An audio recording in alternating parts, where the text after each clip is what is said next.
Let's focus on finding the claim and counterclaim in this article. So this article is called How Can Social Media Help Us by Catherine Hullock. Social media is a powerful tool to help people connect with others. A few years ago, an ice bucket challenge went viral. Millions of people dumped ice on their heads as a result. They challenged friends to do the same thing. This challenge also encouraged people to donate money to support research for the disease ALS. When something goes viral online, the information spreads quickly from one person to another, just like a virus during an outbreak. During the Ice Bucket Challenge, the ALS Association received $115 million in donations. In this example, sharing news about the challenge helped a good cause. There are many helpful uses for social media. Raising money and awareness is one of them. Another good use is how it brings people together during the tough times like a pandemic. Many people have used social media to connect with others during the coronavirus. Seeing other people, even through an app on a phone, can make us feel less alone. Another great use of social media is to learn about people who are different from us. Seeing how other people live helps us to understand others better. It helps us to be kinder, too. Social media lets us meet people with different families, religions, races, or ethnic backgrounds than us. This makes us better at understanding others. Learning more about people is a great perk of social media.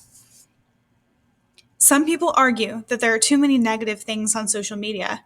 They say there's enough bad stuff that we shouldn't have social media accounts. Just like anything, there are negatives and positives to social media, but the good that comes from social media outweighs the bad. How we spend our time using it determines if social media is bad or not. If we make an effort to connect to others, learn new things, and help people when we can, social media is a great way to do that. A world without social media would be boring. We wouldn't be able to raise money for causes in fun ways like the Ice Bucket Challenge. Many more people would be lonely and sad during the pandemic, and we would have fewer opportunities to learn about and connect with people who are different from us. Social media, like everything in our world, has some drawbacks, but the positives overshadow the negatives on this subject. So now we need to find the claim. The claim is what the author is trying to prove to us, to make us believe by reading their article. So in this case, we can get a couple hints here. The first one being from our title, how can social media help us? So most of the time, the claim will take place in our introduction paragraph. And for us, we tend to get lucky here actually, because the claim is our very first sentence. Social media is a powerful tool to help people connect with others. And throughout this article, our author has tried to convince us of this by talking about the ALS challenge with the Ice Bucket Challenge, and then bringing people together during the coronavirus outbreak. So she's trying to convince us that social media is a powerful thing. So this is our claim in orange. Now we need to find the counterclaim. So it would make sense that the counterclaim would be the exact opposite of what she is trying to convince us. So if she says that social media can help us, social media is a powerful tool to help people, we need to find where she mentions the other side. And in this case, it happens here underneath focusing on the good things heading. Some people argue that there are too many negative things on social media. They say there's enough bad stuff that we shouldn't have social media accounts. So this would be our counter argument. There are too many bad things on social media, and we should not have social media accounts. They cannot help us. So we're going to keep this here in blue.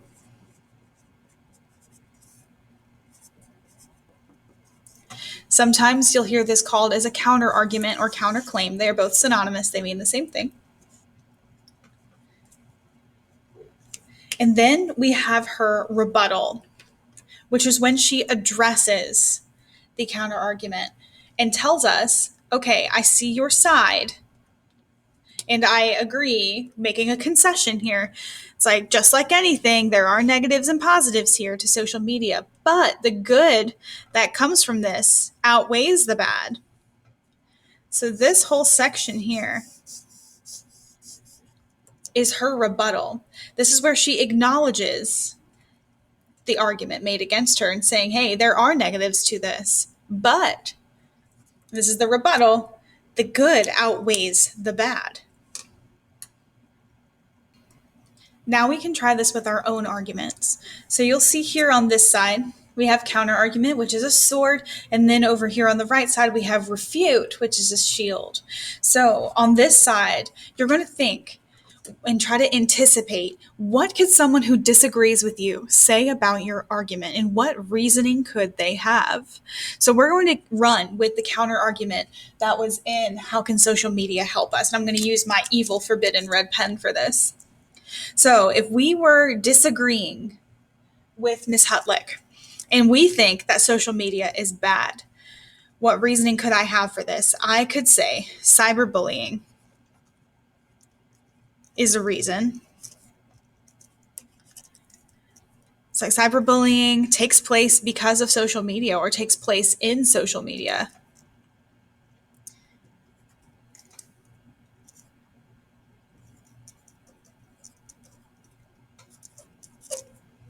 I'm going to go so far as to say cyberbullying is caused by social media access.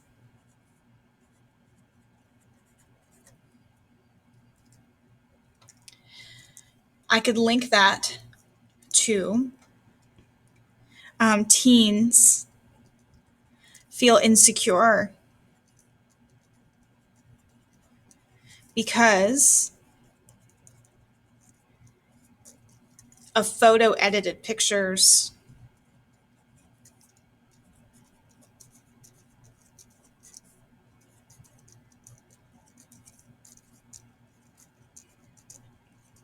on social media.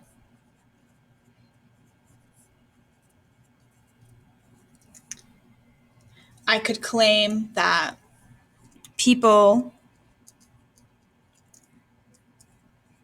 lose the ability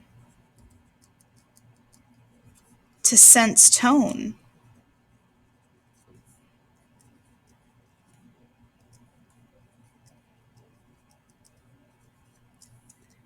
In any digital format.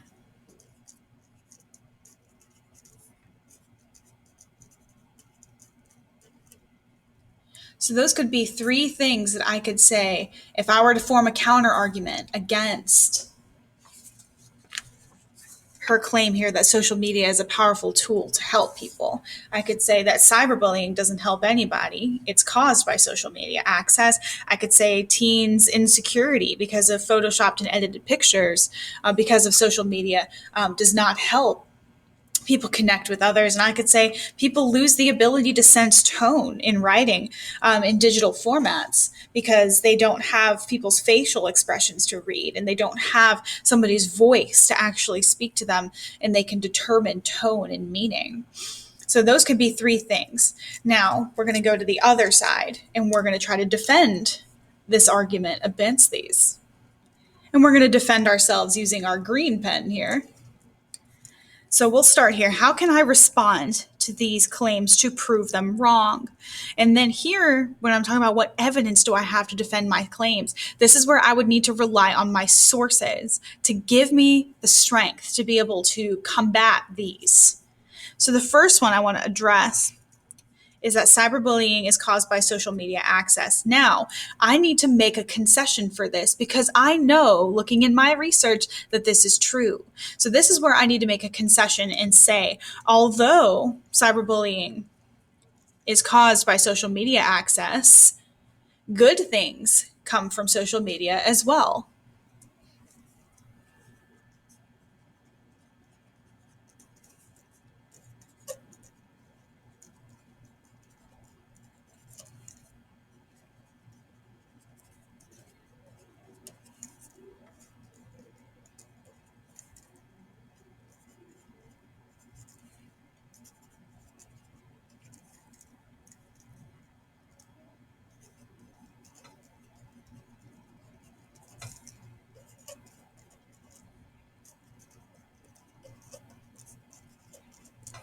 And if I was her, I would bring up the ALS challenge again, like raising money for charity.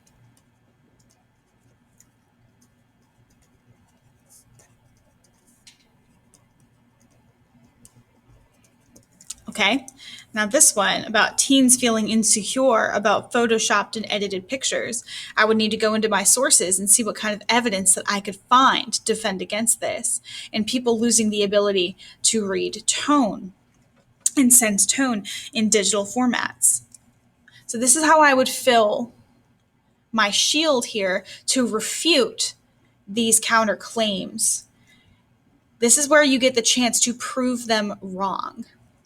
So this section needs to be solid, and yours would be filled just like this. Although cyberbullying takes place online, social media perpetuates good things too, like raising money for charities.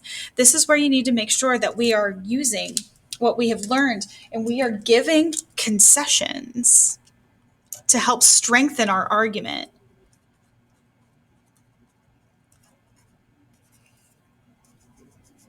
By using concessions, they make us appear very thoughtful, very peaceful, and somebody who is not antagonistic. This makes us look like a very well put together, calm individual that's taking the time to look at these counter arguments. And then, with our refutation, being able to prove them wrong with our evidence rather than just lashing out.